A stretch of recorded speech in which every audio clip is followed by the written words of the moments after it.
ಈ ಸಂಖ್ಯಾಶಾಸ್ತ್ರದ ಬಗ್ಗೆ ಹೇಳಿ, ಜ್ಯೋತಿಷ್ಯದ ಬಗ್ಗೆ, ವಾಸ್ತು ಬಗ್ಗೆ ಹೇಳಿ, ಖಂಡಿತವಾಗ್ಲೂ ಆ ರೀತಿ ವಿಡಿಯೋಗಳನ್ನು ಮಾಡೋದಿಲ್ಲ. ನಿಜವಾಗ್ಲೂ ನಿಮ್ಗೆ ಹೇಳ್ತಾ ಇದ್ದೀನಿ, ಹಳೇದು ನಂದು ಯೂಟ್ಯೂಬ್ ಒಂದು ಚಾನಲ್ ಇತ್ತು, 1,00,000 ಸಬ್ಸ್ಕ್ರೈಬರ್ ಇತ್ತು.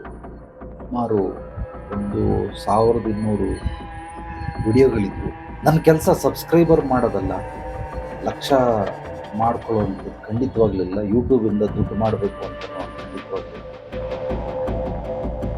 ನೀವು ಕೇಳುವಂತಹ ಪ್ರಶ್ನೆಗೆ ವೈಜ್ಞಾನಿಕವಾದ ಉತ್ತರ ಅಥವಾ ನಿಸರ್ಗದತ್ತವಾದಂಥ ಉತ್ತರ, ಅಂದರೆ ವಾಸ್ತವತೆಗೆ ಸಂಬಂಧಪಟ್ಟಂತೆ. ಸಾಕಷ್ಟು ಜನ ಯೂಟ್ಯೂಬ್ ಚಾನಲ್ ಅವರು ಬರ್ತಾರೆ, ಈ ನಡುವೆ ಅದೊಂದು ಟ್ರೆಂಡಿಂಗ್ ಪಾಡ್ಕಾಸ್ಟ್ ಮಾಡ್ತಾರೆ. ಅದಕ್ಕೆ ಸಮಸ್ಯೆಗೆ ಪರಿಹಾರ ಕೊಡಿ ಅಂತ ಹೇಳ್ತಾ ಇಲ್ಲ, ಅವ್ರಿಗೆ TRP ಬೇಕು.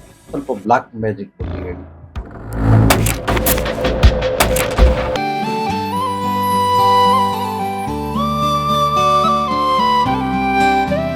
ನಮಸ್ತೆ ಆತ್ಮೇರೆ, ನಿಮ್ಮೆಲ್ಲರ ಹಿತೈಷಿ ಆಧ್ಯಾತ್ಮಿಕ ಚಿಂತಕ, ಶಿಕ್ಷಕ, ಚಿತ್ತಚಿತ್ತ ಸ್ನೇಹಿತರೆ, ಸಾಕಷ್ಟು ಜನ ನನ್ನ ವಾಟ್ಸಪ್ಗೆ ವಾಯ್ಸ್ ಮೆಸೇಜ್ ಕಳಿಸಿದ್ದೀರಾ, ಕೆಲವು ಟೆಕ್ಸ್ಟ್ ಮೆಸೇಜ್ ಕಳಿಸಿದ್ದೀರಾ.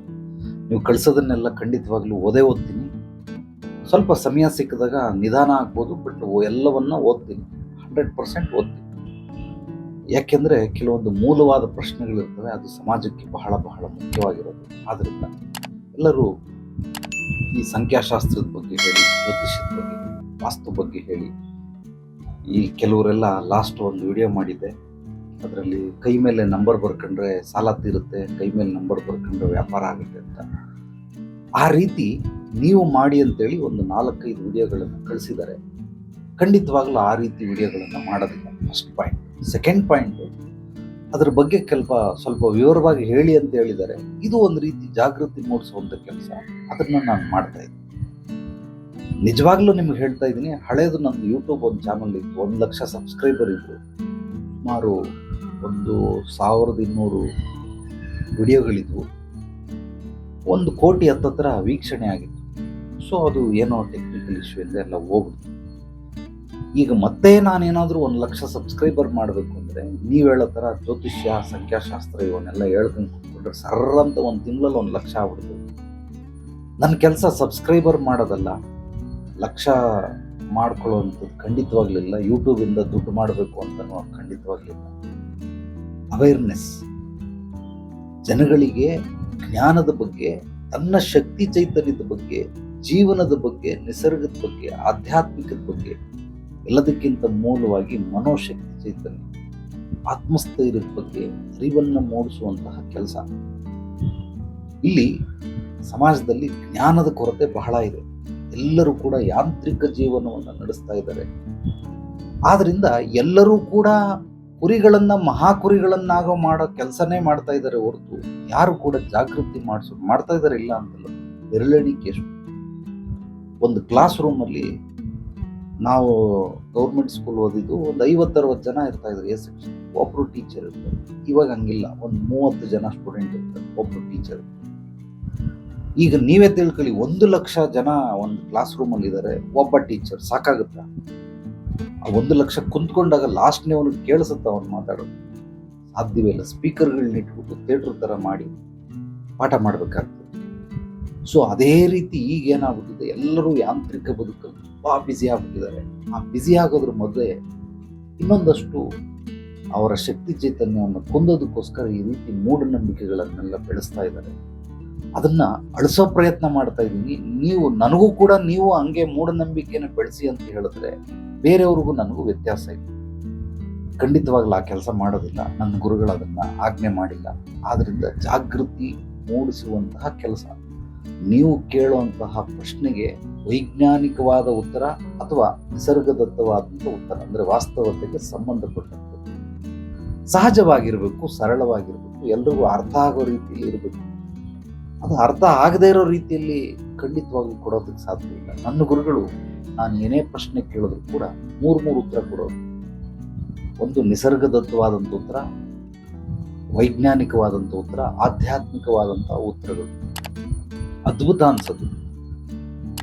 ಸಾಕಷ್ಟು ಜನ ಯೂಟ್ಯೂಬ್ ಚಾನಲ್ ಅವರು ಬರ್ತಾರೆ, ಈ ನಡುವೆ ಅದೊಂದು ಟ್ರೆಂಡಿಂಗ್ ಪಾಡ್ಕಾಸ್ಟ್ ಮಾಡ್ತಾರೆ. ಆ ಪಾಡ್ಕಾಸ್ಟ್ ಮಾಡೋರು ಕೆಲವೊಂದು ಯೂಟ್ಯೂಬ್ ಚಾನಲ್ ಇವರೆಲ್ಲ ಬಂದು ಏನು ಹೇಳ್ತಾರೆ, ಗುರುಜಿ ಈ ಥರ ದೆವ್ವಭೂತಗಳ ಬಗ್ಗೆ ಮಾತಾಡಿ, ಅದಕ್ಕೆ ಸಮಸ್ಯೆಗೆ ಪರಿಹಾರ ಕೊಡಿ ಅಂತ ಹೇಳ್ತಾ ಇಲ್ಲ, ಅವ್ರಿಗೆ TRP ಬೇಕು. ಅಂದರೆ ವ್ಯೂಸ್ ಚೆನ್ನಾಗಿ ಹೋಗ್ಬೇಕದು. ಆ ವ್ಯೂಸ್ ಚೆನ್ನಾಗಿ ಹೋಗ್ಬೇಕಂದ್ರೆ ಇಂತಿಂಥ ವಿಷಯಗಳ ಬಗ್ಗೆ ಮಾತಾಡಬೇಕು. ಸ್ವಲ್ಪ ಬ್ಲ್ಯಾಕ್ ಮ್ಯಾಜಿಕ್ ಬಗ್ಗೆ ಹೇಳಿ. ಬ್ಲ್ಯಾಕ್ ಮ್ಯಾಜಿಕ್ ಬಗ್ಗೆ ಖಂಡಿತವಾಗ್ಲೂ ಮಾತಾಡ್ತೀನಿ. ಅದನ್ನು ಪರಿಹಾರ ಮಾಡ್ಕೊಳ್ಳೋದು ಹೇಗೆ, ಏನು ಅದರ ಹಿನ್ನೆಲೆ, ಅದನ್ನು ಬೇಕಾದರೆ ಮಾತಾಡ್ತೀನಿ. ಹೊರತು ಜನಗಳಿಗೆ ಇನ್ನೊಂದಷ್ಟು ಭಯ ಬೀಳಿಸುವಂಥ ಕೆಲಸ ಮಾಡಲ್ಲ. ನನ್ನ ಗುರುಗಳು ನನಗೆ ಹೇಳ್ಕೊಟ್ಟಿರೋದು ಧೈರ್ಯ ತುಂಬ ಕೆಲಸ. ಯಾವುದೇ ಶಾಸ್ತ್ರಗಳು, ಯಾವುದೇ ಶಾಸ್ತ್ರಜ್ಞರು, ಯಾವುದೇ ಒಬ್ಬ ಶಿಕ್ಷಕ, ಒಬ್ಬ ಗುರುಗಳು ಅಂತ ಏನಿದಾರೋ ಅವರು ಸನ್ಯಾಸಿ, ಸಾಧು ಸನ್ಯಾಸಿ ಆಗಿರ್ಬೋದು, ಯಾರೇ ಆಗಿರ್ಬೋದು, ಇವರೆಲ್ಲ ಏನು ಮಾಡಬೇಕು ಅಂತಂದರೆ, ಮನುಷ್ಯ ಮೊದಲೇ ಹೆದರ್ಕೊಂಡಿರ್ತಾನೆ, ಅವನಿಗೆ ಧೈರ್ಯ ತುಂಬ ಕೆಲಸ ಮಾಡಬೇಕು. ಅಜ್ಞಾನ, ಮೂರ್ಖತನ, ದಡ್ಡತನಕ್ಕೆ ಇಲ್ಲಿ ಏನೂ ಕೊರತೆ ಇಲ್ಲ. ಅತ್ಯದ್ಭುತವಾಗಿ ಸಮುದ್ರದ ಥರ ಸಿಗುತ್ತೆ. ಸಿಹಿ ನೀರಿರೋದು ಕೇವಲ 2% ಮಾತ್ರ ಭೂಮಿಯಲ್ಲಿ, ಮಿಕ್ಕಿದ್ದೆಲ್ಲ ಸಮುದ್ರದ ನೀರು, ಉಪ್ಪು ನೀರು. ಈಗ ಆ ಉಪ್ಪು ನೀರನ್ನೇ ಟ್ರಾನ್ಸ್ಫಾರ್ಮೇಷನ್ ಮಾಡ್ತಾರೆ. ಅಂದರೆ ಆ ಉಪ್ಪು ನೀರನ್ನೇ ಏನೋ ಫಿಲ್ಟರ್ ಹಾಕಿ ಅದನ್ನು ಸಿಹಿ ನೀರನ್ನಾಗಿ ಮಾಡ್ತಾ ಇದ್ದಾರೆ. ಅದೇ ರೀತಿಯೇ ಇಲ್ಲಿ ದಡ್ಡತನ, ಮೂರ್ಖತನ, ಅಜ್ಞಾನಕ್ಕೆ ಕೊರತೆ ಇಲ್ಲ. ಅದನ್ನು ಜ್ಞಾನವನ್ನಾಗಿ ರೂಪಾಂತರಣಗೊಳಿಸೋದು ಹೇಗೆ? ಅರಿವು, ಜಾಗೃತಿ ಮೂಡಿಸ್ಬೇಕು, ತಿಳುವಳಿಕೆ, ಎಚ್ಚರಿಕೆ, ಪ್ರಜ್ಞಾವಂತಿಕೆ, ವಿವೇಚನೆ, ಇದನ್ನು ನಾವು ಬೆಳೆಸುವಂತಹ ಕೆಲಸಗಳು ಮಾಡಬೇಕೆ ಹೊರತು ಅವ್ರನ್ನ ಇನ್ನೊಂದಷ್ಟು ಭಯಭೀತರನ್ನಾಗಿ, ಇನ್ನೊಂದಷ್ಟು ಅವ್ರಿಗೆ ಅಜ್ಞಾನಿಗಳನ್ನಾಗಿ ಮಾಡುವಂಥ ಕೆಲಸಗಳನ್ನು ಮಾಡಬಾರ್ದು. ಸೊ ದಯವಿಟ್ಟು ಆ ರೀತಿ ಸಾಕಷ್ಟು ಜನ ಹೇಳ್ತಾರೆ, ನೀವು ಈ ಸಬ್ಜೆಕ್ಟ್ ಮಾತಾಡಿ, ಇದ್ರ ಬಗ್ಗೆ ಮಾತಾಡಿ, ರಾಶಿ ನಕ್ಷತ್ರದ ಬಗ್ಗೆ ಮಾತಾಡಿ. ನಾನು ಕೂಡ ಜ್ಯೋತಿಷ್ಯ ಕಲ್ತಿದ್ದೀನಿ. ನಾನು ಹೇಳ್ತೀನಿ, ಗುರುಗಳ ಹತ್ರ ಕಲ್ತಿದ್ದೀನಿ, ಹೊರಗಡೆ ಕೋರ್ಸ್ಗಳೆಲ್ಲ ಮಾಡಿದ್ದೀನಿ. ಬಟ್ ಖಂಡಿತವಾಗ್ಲೂ ಆ ಜ್ಯೋತಿಷ್ಯ ಯಾವುದಕ್ಕೂ ಉಪಯೋಗ ಬರಲ್ಲ. ಆ ನಿಸರ್ಗದಲ್ಲಿ ಒಂದು ಜ್ಯೋತಿಷ್ಯ ಇದೆ. ಆ ನಿಸರ್ಗದ ಜ್ಯೋತಿಷ್ಯ ಅಂದರೆ ನಿಸರ್ಗಕ್ಕೆ ಅನುಗುಣವಾಗಿರೋ, ನಿಸರ್ಗಕ್ಕೆ ಸಂಪೂರ್ಣ ಸತ್ವಭರಿತವಾಗಿರುವಂಥ ಜ್ಯೋತಿಷ್ಯ, ಸಂಖ್ಯಾಶಾಸ್ತ್ರ, ವಾಸ್ತುಶಾಸ್ತ್ರ. ಇದ್ರ ಪ್ರಕಾರ ನಾವೇನಾದರೂ ಬೆಳ್ಕೊಂಡು ಹೋದರೆ, ಮಾಡಿದ್ರೆ, ಅವಾಗ ನೋಡಪ್ಪ ಅದು ನಮಗೆ ಅತ್ಯದ್ಭುತವಾದ ಫಲಿತಾಂಶ, ಪರಿಣಾಮ ಮತ್ತು ಪ್ರಭಾವವನ್ನು ಬೀರುತ್ತೆ. ಅದು ಬಿಟ್ಬಿಟ್ಟು ನಾವು ಈ ರೀತಿಯೆಲ್ಲ ಹೇಳ್ಕೊಂಡು ಹೋಗೋದ್ರಿಂದ ಖಂಡಿತವಾಗಿಲ್ಲ. ಸಾಕಷ್ಟು ಜನ ಬಂದು ಚಾನಲ್ ಅವ್ರು ಬರ್ತಾರೆ, ಕೇಳ್ತಾರೆ, ಹಿಂಗೆ ಮಾತಾಡ್ತೀರಾ ಅಂತ. ನೀವು ಹೇಳೋ ಥರ ನಾನು ಮಾತಾಡೋದಕ್ಕೆ ಸಾಧ್ಯವಿಲ್ಲ. ನಿಮಗೆ ಏನು ಸಬ್ಜೆಕ್ಟ್ ಮಾತಾಡಬೇಕು ಅಂತ ಹೇಳಿ, ಆ ಮಾತಲ್ಲಿ ಕೇವಲ ಜಾಗೃತಿ, ಅರಿವಿರಬೇಕು, ಅದು ಇದ್ದೇ ಇರ್ತದೆ. ಅದನ್ನು ನಾನು ಜ್ಞಾನ ಹಂಚೋ ಪ್ರಯತ್ನ ಮಾಡ್ತೀನಿ ಹೊರತು ನೀವು ಹೇಳೋ ಥರ ವಿರುದ್ಧವಾಗಿ ನಾನು ಮಾತಾಡೋದಕ್ಕೆ ಸಾಧ್ಯವಿಲ್ಲ. ಲಾಕ್ಡೌನ್ ಪೀರಿಯಡಲ್ಲಿ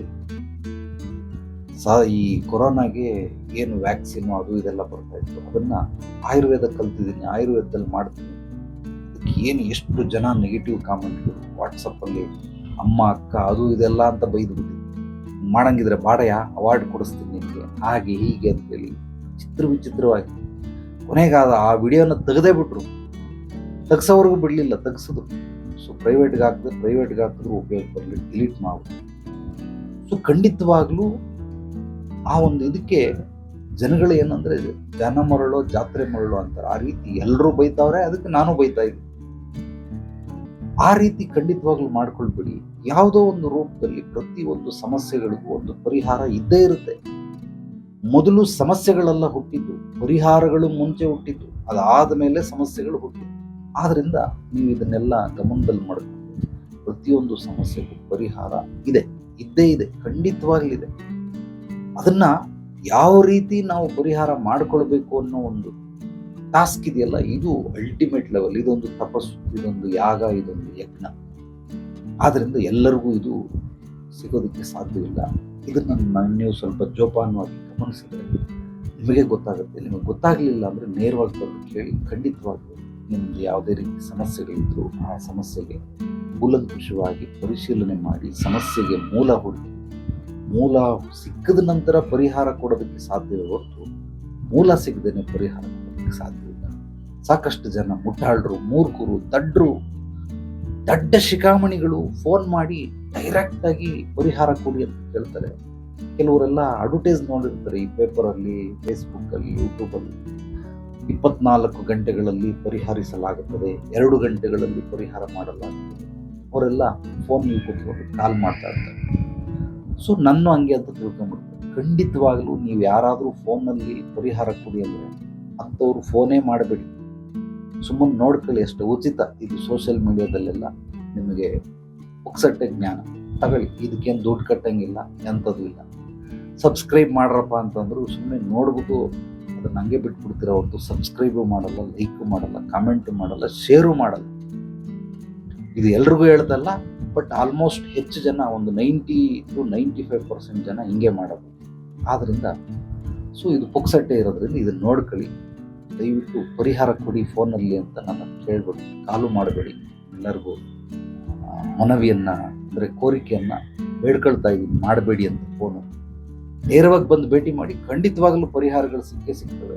ಫೋನ್ ಮೂಲಕ ನಿಮಗೆ ಹಂಗೆಲ್ಲ ಸಿಗೋದಿಲ್ಲ. ಕೆಲವರು ಏನೋ ಇರ್ಬೋದು, ಮರಕ್ಕಿಂತ ಮರ ದೊಡ್ಡ, ಫೋನಲ್ಲೇ ಪರಿಹಾರ ಮಾಡುವಂಥವ್ರು ಇರ್ಬೋದೇನೋ, ಅದನ್ನು ನೀವು ನೋಡ್ಕೊಳ್ಳಿ. ಬಟ್ ನಾನು ಹಂಗೆ ಮಾಡೋದು, ನಂದೇನಿದ್ರು ಡೈರೆಕ್ಟ್ ಇದನ್ನು ನೀವು ಮಾಡ್ಕೊಳ್ಬೋದು. ನಮ್ಮ ಚಾನಲನ್ನು ಮೊದಲನೇ ಬಾರಿ ಭೇಟಿ ಸಬ್ಸ್ಕ್ರೈಬ್ ಮಾಡಿ, ಲೈಕ್ ಮಾಡಿ, ಕಾಮೆಂಟ್ ಮಾಡಿ.